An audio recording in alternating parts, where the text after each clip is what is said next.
15 minutos, prometo, ¿no? Bueno, primero agradecer otra vez al doctor, bueno, Chucho Serna, como todos lo conocen, mi hermano doctor Jesús Serna.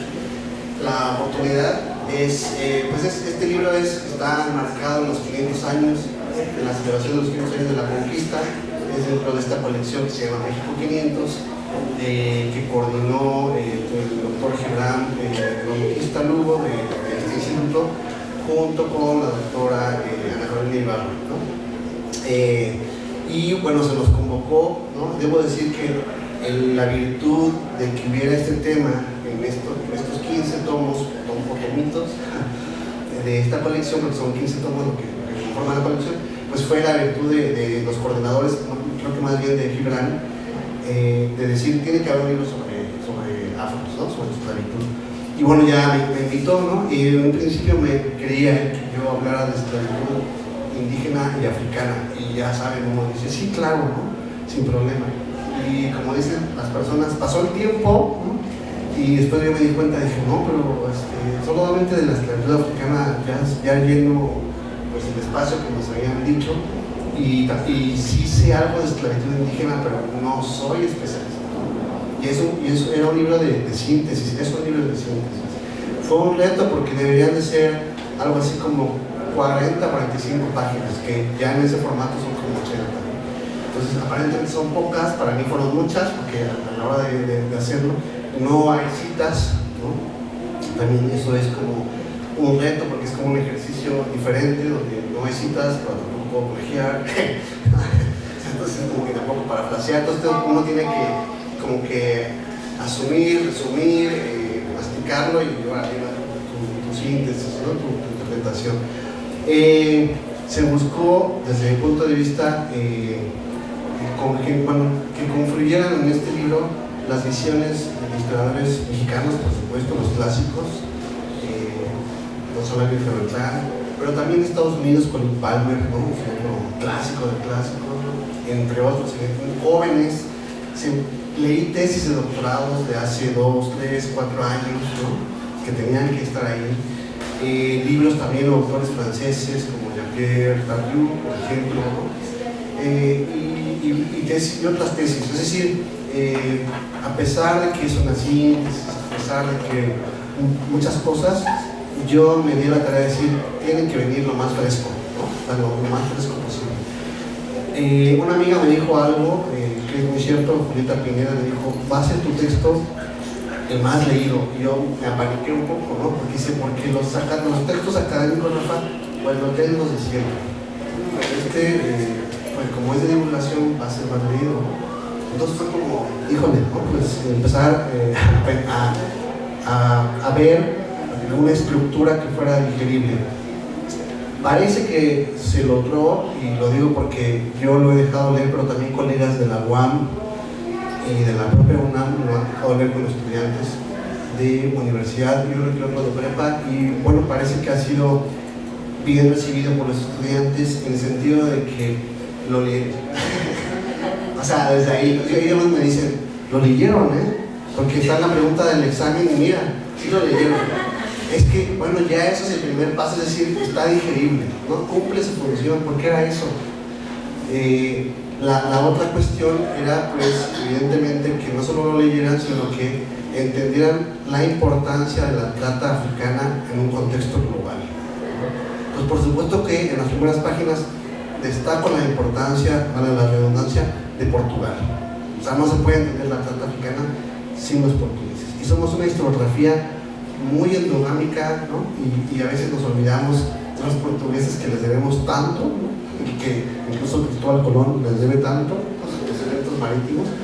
Entonces, eso por un lado. Hay poco de cofradías, ¿no? Porque el libro no era de cofradías, entonces también fue un reto porque es como ustedes se especializan en la historia de tal cuestión, ahora les piden un libro general y de síntesis, es como, pues sí sé de esto, pero yo me especializo, como están los memes, en esto, ¿no? Pues entonces, la verdad, en ese sentido fue un reto para mí, estoy contento con el producto, ¿no? Porque además fue redactarlo en pandemia, en plena pandemia, ¿no? No fue fácil. ¿Y de qué habla el libro? Bueno, sí, el contexto de la esclavitud, ¿no? de la trata africana, la importancia de Portugal, de cómo los mineros son los primeros en el siglo XVI, los primeros en demandar esclavos africanos a la corona. Son los mineros. Es decir, el primer sector económico son las minas, ¿no? Ahí están sus peticiones, queremos más esclavos. Por supuesto las ciudades, ¿no? Y las ciudades, pero las ciudades no en el sentido solamente de esclavitud doméstica, que eso es algo muy vago, ¿no? La esclavitud doméstica es todo menos lo doméstico, es todo, ¿no? Entonces hay que asumir esa complejidad. Pero las ciudades, el escenario de la compra-venta de esclavos son las ciudades. Y es el escenario de los mercados regionales, porque es Puebla, es Toluca, es México, es Campeche, ¿no? Son ciertos lugares, los epicentros de este mercado regional de la mano de obra forzada africana o de origen africano. Y por supuesto en las ciudades hubo, además de la esclavitud doméstica, hubo los obrajes, y ahí también hay un capítulo sobre obrajes, y sobre la esclavitud en los conventos, ¿no? En los conventos femeninos, ¿no? Por supuesto se cita algo de la esclava que tuvo Sor Juana, pero otras cosas, ¿no? También. Y por supuesto también los cimarrones. No podíamos, como es una etapa de la fundación de Nueva España, se habla de los cimarrones. Todo esto es una síntesis, evidentemente, pero se trata de estos temas. Y también la iglesia, evidentemente aquí sí yo me sentí más cómodo. De hecho fue el último capítulo que redacté. Mientras unos me llevaron 2 semanas o 3 en escribir 5 páginas, en la iglesia creo que fueron unas horas, o sea, fueron un solo día, pero pues, claro, ahí ya uno tiene sus síntesis, sus fichas y pues es diferente, ¿no? Y el libro concluye con las distintas rebeliones y resistencias que ha habido en la historia, y trato de compararlo como las rebeliones y cimarronaje del sur en Veracruz son diferentes a la del norte, y sobre todo en los lugares de las minas, ¿no?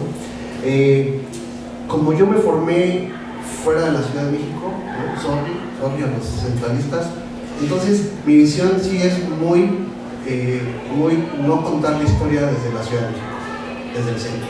Entonces tengo varios ejemplos del Bajío, del norte, del sur y del occidente, porque eso era también un objetivo mío, no contar la historia de la esclavitud desde siempre, como todos, desde la Ciudad de México, bla, bla, bla. Y en ese sentido también, pues digamos, eso fue lo que yo traté de hacer. Y bueno, pues la invitación está hecha. El libro, sí, como dice Chucho, se consigue en EPUB, ¿no? Por internet se puede comprar en EPUB, muy económico. Y también en las librerías que están aquí, tenemos 2 cerca, también si tienen credencial de la UNAM vale 50 pesos, y si no, pues vale 100 pesos. Y pues creo que de mi parte sería todo. Hay más cosas que decir, pero yo creo que lo importante era un poco darles el contexto del libro, y sobre todo que este libro, yo espero, con esto concluyo, que abra la oportunidad a que el tema sea tomado en cuenta en las historias generales, en las historias mínimas, de donde sea, del Fondo de Cultura Económica, del Colegio de México, porque el fenómeno de la esclavitud no está en las historias generales. Yo siempre digo, yo no quiero que esté la historia de los afro, porque alguien va a decir también está la historia de los judíos, de los italianos, de los franceses, que nunca acabaríamos. No. Pero tiene que estar la historia de la esclavitud. Tenemos estudiantes que se enteraron que hubo esclavitud en la prepa o en la universidad, pero son de historia. Ahora imagínense los que estudiaron ingeniería, porque nunca supieron en sus clases de historia que hubo esclavitud africana, y además, ojo, asiática, y además indígena, ¿no? Entonces, este libro debe servir como una pequeña pieza de rompecabezas para seguir haciendo divulgación.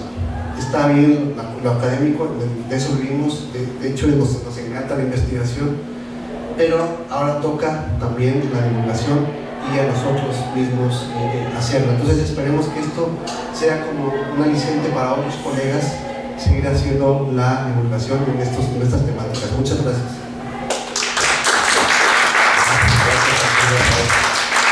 Estamos convencidos de que así va a ser, que va a leerse mucho el libro, porque sí, de veras, estos trabajos hacen falta, que tengan ese valor didáctico que es tan necesario. Nosotros como profesores lo sabemos muy bien. Bueno, pues muchas gracias también a ustedes por habernos acompañado. mañana los esperamos a las 4 de la tarde para continuar con este 14º coloquio internacional. 4:30, ¿verdad?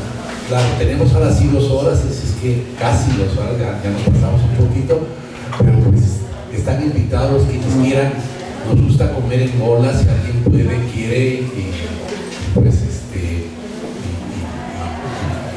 y acepta la invitación, pues vámonos por favor por aquí cerca para comer y después regresar.